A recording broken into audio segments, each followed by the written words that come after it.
자, 국민 여러분 안녕하셨습니까? 인도태평양 전략연구원의 최수영입니다. 오늘도 저희 방송을 애청하고 계시는 전국 방방곡곡의 국민 여러분, 해외에 계시는 동포 여러분, 한 분 한 분께 감사의 인사를 전해 올립니다. 오늘 제가 전해드리는 중국에서 지금 전해지고 있는 이야기입니다. 지금 중국 공산당의 지도하에 있는 중국 대륙은 바야흐로 국가 체제 붕괴의 길에 접어들었다고 평가가 됩니다. 상해와 같은 국제 도시에서 외국인들이 빠져나가고 외국 기업들이 철수를 하며 그에 따른 외국인 학교도 텅텅 비어버리는 그와 같은 지금 공동화 현상이 벌어지고 있고, 전국적으로 빈집이 너무너무 많아서 지금 중국의 잘못된 부동산 정책이 중국을 결국 망국으로 이끌고 있다, 이런 말씀을 드릴 수가 있습니다. 거기에다가 전 세계적으로 1대1로를 추진하면서 그들이 해왔던 또 다른 위험한 작업은 바로 남의 나라의 선거에 개입하는 것이었죠. 그래서 대한민국에서도 미국에서도 이 부정선거가 대단히 지금 뜨거운 감자로 지금 되어 있는지 벌써 오래되었습니다.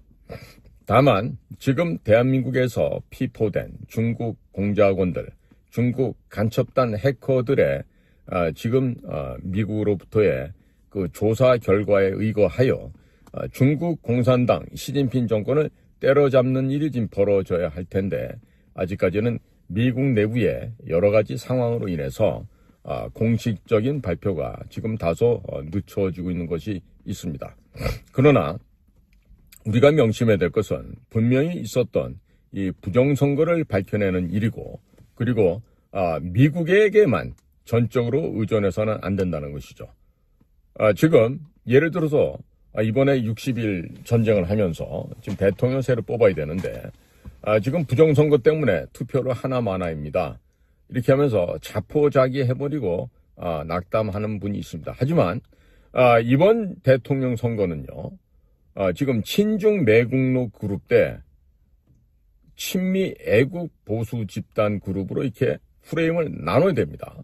자유민주당이나 국민힘이나 지금 중국 공산당의 1중대 2중대로 지금 격화되어 있는지가 이미 오래된 과거가 되고요. 그 같은 중국의 영향력 하에서 숨도 제대로 못 쉬는 민주당과 그리고 국힘당을 동시에 제거해버리면서 지금 새로운 신당을 창당하는 것도 고려해 봐야 하겠습니다. 특히나 윤석열 대통령이 주도하는 그러한 신당 창당이 김문수 후보를 내세워서 대통령을 당선시키는 전략에 올인하면서 동시에 박근혜 대통령도 그 신당에 영입을 해서 새로운 자유우파 진영을 조직하게 되면은 충분히 승산이 있는 게임이 될 거라고 믿어 의심치 않습니다. 자, 이러는 가운데 멸망해 가고 있는 중국 공산당에 지금 해체되는 과정에서 나타나고 있는 최신 이상한 현상들이 있습니다. 바로 중국 공산당 중공의 7대 회색 코뿔소 현상이다, 이렇게 지금 제목을 붙일 수가 있겠는데요.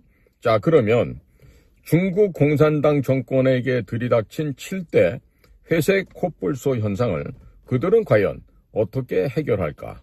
그리고 실질적으로 해결할 능력이 있을까? 이런 생각을 좀 해볼 필요가 있겠습니다. 우선 첫 번째로 부동산 붕괴입니다.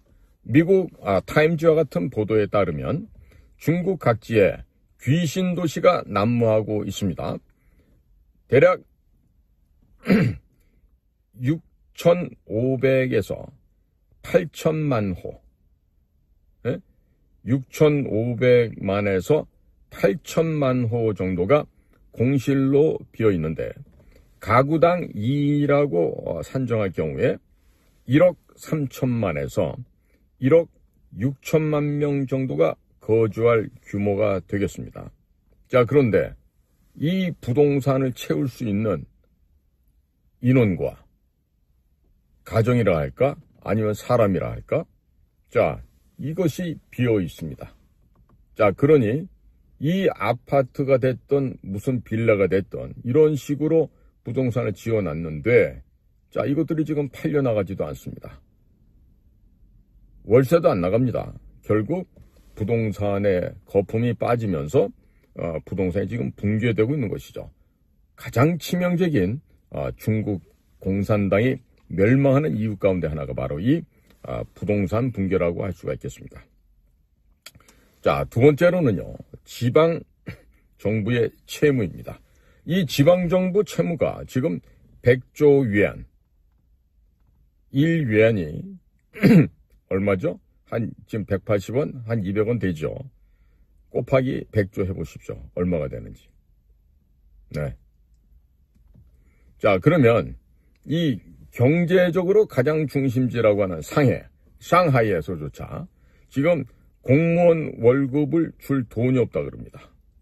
자, 그래서 이것을 대형 사찰로부터 돈을 빌려서 차용을 해서 지금 공무원들에 대해서 지금 월급을 준다는데 그것도 지금 다 바닥이 났다 그러죠.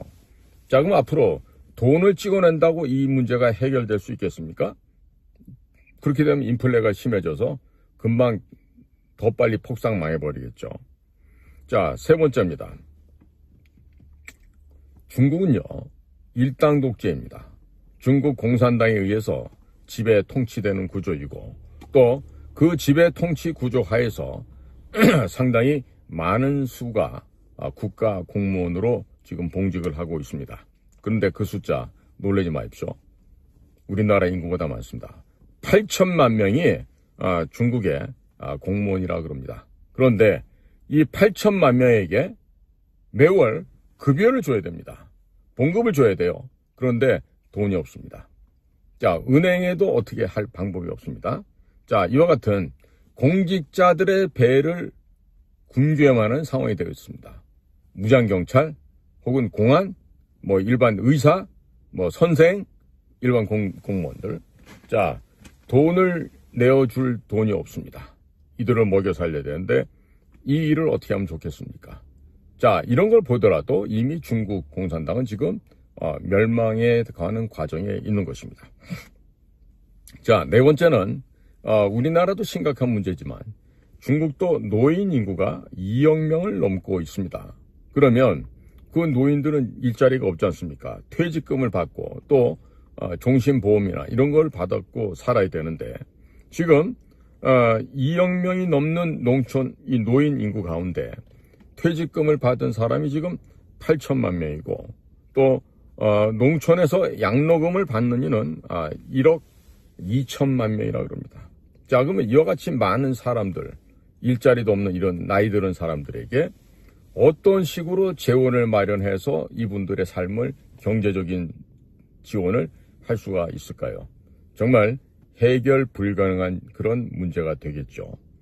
다섯 번째로는요, 지금 중국의 기업들이, 중국의 공장들이 해외로 물건을 만들어서 보낼 방법이 지금 사고무친한 정도로 지금 어렵게 되어버렸습니다. 자, 그러니까 수출이 제한되고 있어요. 외국에서 더 이상 이제 중국 물건을 사지 않는 것입니다. 특히나 미국이 심하죠. 자, 이러니까 수출 제한 품목이 늘어나다 보고 또 공장이 가동이 안 되고 이러다 보니까 이 제조업에 종사하던 수많은 노동자, 근로자들의 생계 문제가 지금 심각한 현실적 문제로 떠오르고 있습니다. 자, 개인적인 파산을 넘어서 사회 전체가, 국가 자체가 지금 괴멸되어 가고 있습니다. 괴멸되어 가고 있어요. 자, 그러니까 이와 같은 상황에서 과연 중국 공산당이 얼마나 버텨낼 수 있을지 참 의문이 아닐 수가 없는 것이죠. 자, 여섯 번째로 지금 경보 수준을 넘어선 식량 위기입니다. 자, 현재 중국의 식량 가격이 국제시장 가격보다 50% 정도가 비싼 가운데 처해 있습니다. 해마다 수입량이 급증을 하고 있고 저소득자, 돈을 많이 벌지 못하는 근로자들의 식량난 문제가 더욱더 심각한 실정이라고 하는 것이죠. 자, 콩 하나의 품목만 보더라도 중국의 소위 14억 인구 규모라고 가정했을 때 통상 수입해오던 규모가 9천만 톤에서 1억 톤을 넘어서는 것이었습니다. 즉 파나마 운하를 통과하는 파나맥스급 벌크선을 이용한다 하더라도요, 자그마치 한 1,500회 이상을 왔다 갔다 하면서 그 콩 하나만을 상정했을 때도 실어 날라야 됩니다. 끔찍하죠. 아마 벌크선 규모를 모르시는 분들은요, 항구에 가서 보시면요, 그야말로 산입니다, 산. 응? 아파트 몇 동을 붙여놓은 것만큼 어마어마한 산인데요. 보통 그런 벌크선에 콩 하나 품목만 선적하더라도 보통 2주 정도가 소요가 됩니다. 콩을 실는 데만 2주가 걸립니다. 그러면 중국 항구에 와서 뭐 천진이든 뭐 상해든 와서 내리면 하역하는데도 한 2주 정도 걸리게 되겠죠. 자, 지금 이와 같은 중국의 식량 위기는 대단히 지금 위험한 수준에 지금 도달해 있습니다. 자, 여기에다가 7번째입니다. 한때 그 청년들이 대학을 가면 다들 뭐 취업이 되고 뭐 쫀다 뭐 이런 얘기가 있었어요. 그런데 지금 해마다 매년 1,000만 명 정도가 혹은 1,000만 명 이상의 대학을 졸업한 대졸자들이 직장을 잡지 못하고 있어요. 취업이 불가능합니다. 자, 이런 상태가 되다 보니까 지금 중국의 젊은이들이 낙담하고 소위 탕핑이라 그러죠. 그냥 자빠져 누워있는 겁니다. 왜? 일을 하고 싶어도 일할 곳이 없어요. 원서를 내도 받아주는 데가 없습니다. 해외 가서 석사 박사를 받고 온 사람들이 학교에 급사로 지금 취업하는 이런 참 한심한 꼴이 지금 중국 사회에서 지금 벌어지고 있는 겁니다. 자, 저도 젊었을 때 국가안전기획부, 지금의 국정원이죠. 거기서 중국팀에서 근무한 적이 있는데 그때 우리 이런 얘기가 유행한 적이 있습니다. 중국에 융숭한 대접받은 정신치고 제대로 풀린 놈이 없더라. 또는 제 앞가림도 못하는 주제에 제발 남의 제사상에 신경 쓰지 말아야 할 텐데 이런 얘기들이 있었어요. 자, 그러니까 중국으로부터 융숭한 대접을 받았다. 근데 그 사람이 정치인이다. 그러면 제대로 풀릴까요? 안 풀리죠? 왜 그렇습니까? 융숭한 대접 속에는요, 융숭한 맛있는 밥상도 있습니다만은 술도 있고, 그런데 거기는 여자도 있고, 그리고 거기에는 또 뭐 여러 가지 현금과 각종 뇌물이 그 뒤를 또 차지하고 있죠. 이런 거를 신경 안 쓰고 그냥 주는 대로 받아먹고 하다 보면은요, 전부 다 중국의 소위 통일 전선 전술에 다들 걸려서 나중엔 이러지도 저러지도 못하게 됩니다. 지금 대한민국에 지금 얼마 전에 한미의원연맹에 162명이 가입했죠. 이자들의 면면을 다 보면은 다 친중의원연맹에 속해 있던 자들이 상당수가 들어와 있습니다. 뭐 의원 시기도 들어와 있고 양쪽의 공동의장이라고 하는 게 지금 정동영과 조경태 같은 이런 변절자들이 그 안에 들어가 있어요.